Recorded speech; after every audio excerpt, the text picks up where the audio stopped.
Salut à toutes et à tous, c'est Arthur, j'espère que vous allez bien. Un véritable plaisir de vous retrouver comme tous les jours pendant l'Euro pour parler bien des résultats de la veille, bien sûr, faire un point sur notre ligue, notre crème du BTP avec BRZ et aussi parler des pronostics, des matchs de ce soir, des gros matchs alors qu'hier... Que de surprises. Alors si le Danemark effectivement était attendu pour dominer quand même le Pays de Galles, 4-0 à ce point-là, le Pays de Galles qui a complètement disparu à partir de la 20e minute de jeu et l'Italie face à une Autriche, j'ai même envie de dire quasiment surprenante avec ce but refusé. On a tous cru à la trapinette des Italiens. On n'aurait pas été contre, nous chers Français. En tout cas, qu'est-ce que ça donne au niveau du classement sur la Ligue? Eh bien, on va voir tout de suite. Profil des ligues, vous le voyez, moi je suis 803e sur 979, loin, très loin. Et sur le classement, c'est Ruben Cordier qui a pris 29 points d'avance avec 27 pronostics exacts depuis le début de la partie. 27 sur 38, c'est absolument dantesque. Donc il est monstrueux, avec hier un pronostic 3-0 pour le Danemark et 3-0 pour l'Italie. Il a eu chaud. Et voyez que en fait, hier je parlais des résultats. En fait, il y a la nouvelle règle, c'est que c'est le score soit... c'est-à-dire par exemple si je mets un partout comme j'avais mis moi sur mon 1 partout, en fait c'est le score à la fin à l'issue des prolongations. Là par exemple on voit que le score qui a été pris en compte, c'est bien 2-1 le score qui a été score final après les prolongations. Voilà, donc c'est le score est pris là-dessus jusqu'au penalty. Voilà, pour ceux qui veulent savoir, c'est la nouvelle règle dès maintenant.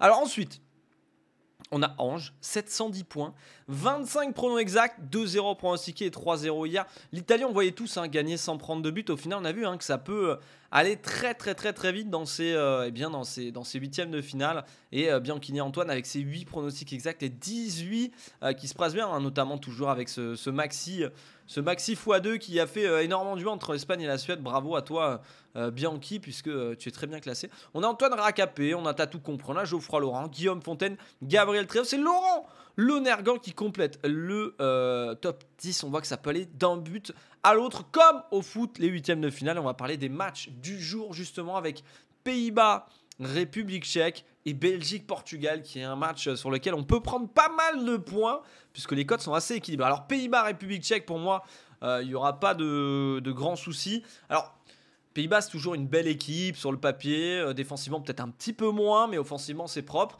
Toujours conditionné avec Depay devant.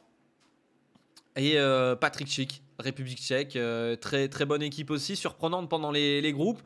Donc je vois un match à but. Les Pays-Bas doivent enfin confirmer. Pour moi, ils ont une route royale jusqu'en demi-finale. Donc ce huitième de finale doit être une formalité. J'ai envie de dire 3-1 pour les Pays-Bas. Je vois quand même les deux équipes marquées.